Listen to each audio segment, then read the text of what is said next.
As obsessões mais comuns são obsessão de agressão. Então, por exemplo, o paciente pensa que o familiar pode falecer ou se envolver em algum acidente, ou de que a casa dele seja assaltada, ou que pegue fogo, ou que alguém possa se ferir, dessa natureza. Rituais de verificação, já expliquei um pouco para vocês. Então, será que minha porta está fechada? Será que a janela está fechada? Será que eu fechei o carro? Enfim, será que eu fechei a gaveta? Então, o pensamento vem com essa frequência, incomoda, o paciente volta e perde tempo. Aquele filme O Aviador mostra isso, né? Só que com relação à contaminação. Bom, perfeccionismo, né? Então, o paciente tem uma tendência maior a ficar muito preocupado, muito obcecado com a ideia de deixar tudo simétrico, organizado. Muitas vezes esses rituais também podem ser de arrumação, então o paciente gasta muito tempo arrumando as roupas do armário por cor, por gavetas, enfim, reescreve muitas vezes a mesma frase para certificar de que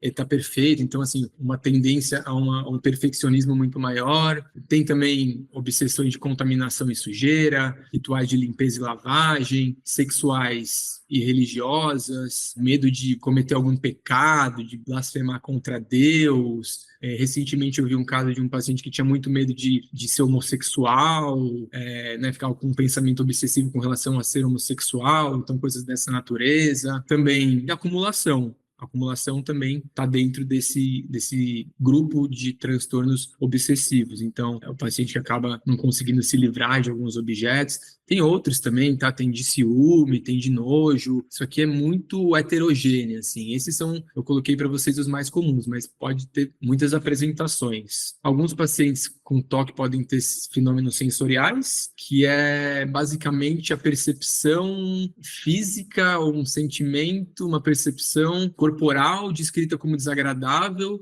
faz o paciente ter algum comportamento compulsivo para aliviar, sabe? Então, por exemplo, ele tem uma sensação subjetiva de calafrio, uma dor de cabeça, enfim, muitas vezes esses pacientes podem ter esse tipo de fenômeno. A capacidade de crítica é muito variável. Nem todo paciente que tem TOC tem crítica. Às vezes o paciente convive com aqueles pensamentos durante a vida, e em algum momento ele vai começar a pensar que aquilo é um problema. Se ele não exteriorizar isso, como é que ele vai saber? Tem um fenômeno interessante também que acontece com as famílias, que é o fenômeno da acomodação familiar. O que é isso? Muitas famílias acabam adaptando a sua rotina, a sua vida, para tentar aliviar um pouco o sofrimento do paciente com TOC. Então, vamos dar aqui um exemplo de um caso de TOC, que o paciente tem pensamentos obsessivos, novamente, com relação à contaminação, né? E a família percebe que ele quer que tudo esteja limpo, tudo esteja esterilizado, até no próprio caso que a gente estava falando. Então, vamos supor que a mãe, tentando ali proteger o filho, ela começa, sempre que eles forem comer, na frente dele, borrifar álcool, esfregar bem o prato, deixar a mesa descontaminada para que ele pense que aquilo não tem contaminação. Acho que isso é uma resposta natural da família. Só que a gente sabe que isso pode trazer um comprometimento, porque de alguma forma você vai reforçar os pensamentos, os comportamentos do paciente, né? Então, assim, isso é uma coisa que acontece, mas que muitas vezes pode piorar o quadro, tá? Agora eu trouxe aqui para vocês os critérios diagnósticos do DSM-5, tá? DSM-5-TR não houve mudança. O critério A é assim, a presença de obsessão ou compulsão. O critério B é quando as obsessões ou compulsões consomem pelo menos 1 hora por dia e causam sofrimento significativo, prejuízo no funcionamento profissional. O critério C é que ele não é explicado por algum outro transtorno, ou melhor, não é causado por alguma doença ou uso de alguma substância, e o critério D não é melhor explicado por algum outro transtorno mental.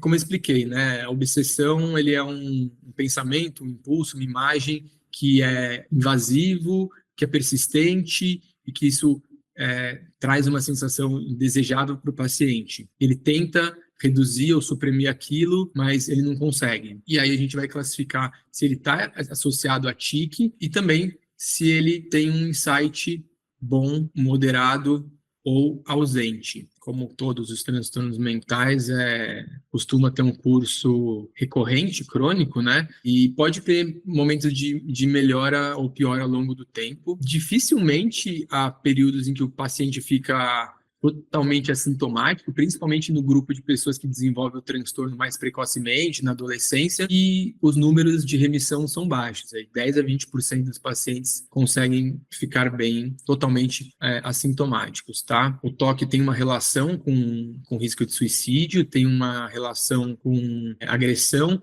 e as características, os fatores de risco principais para isso são a severidade de sintomas, logicamente, quanto piores os sintomas, piores as manifestações clínicas do transtorno, pior o comprometimento funcional, comprometimento da qualidade de vida, o sofrimento, maior o risco de suicídio, ou quando o paciente tem uma sensação, pensamentos de desesperança muito grandes, ou quando o paciente realizou tentativas prévias de suicídio. Das características clínicas do TOC, a gente vê que é comum os pacientes apresentarem comportamentos evitativos. Veja, o indivíduo tem pensamentos obsessivos de contaminação.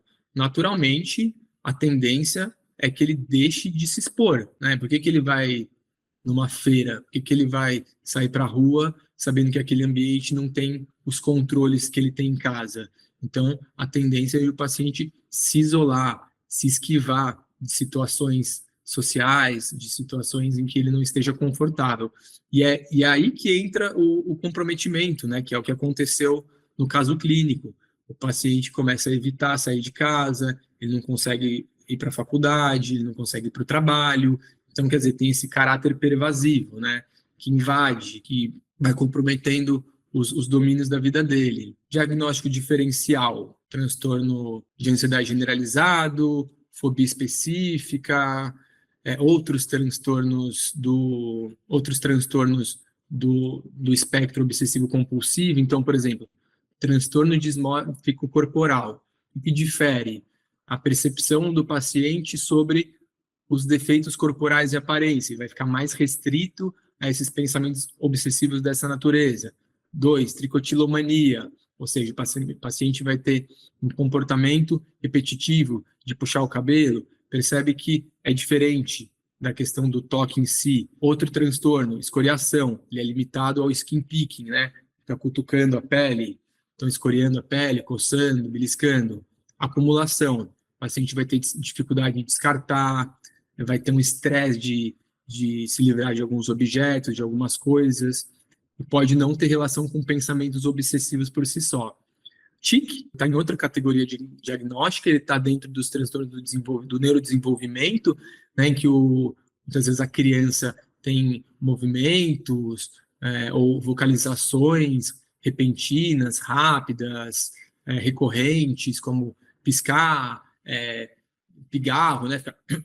Então, difere nesse sentido do toque, embora as comorbidades sejam comuns. Personalidade obsessiva compulsiva, um diagnóstico diferencial importante, depressão maior e transtornos psicóticos. Comorbidades mais comuns. Comorbidade é a regra, não é a exceção. Olha só, de 32% a 90% dos pacientes com TOC tem algum outro diagnóstico psiquiátrico adicional. Ou seja, se você tiver certeza que o paciente tem TOC, você pode ter quase certeza que ele vai ter alguma outra comorbidade. Quais são as comorbidades mais comuns? Dentro de um grupo, são os transtornos de ansiedade. Dentro dos transtornos de ansiedade, a fobia social é a mais prevalente, até 40%. Faz sentido, né, depois daquela explicação sobre o comportamento de esquiva.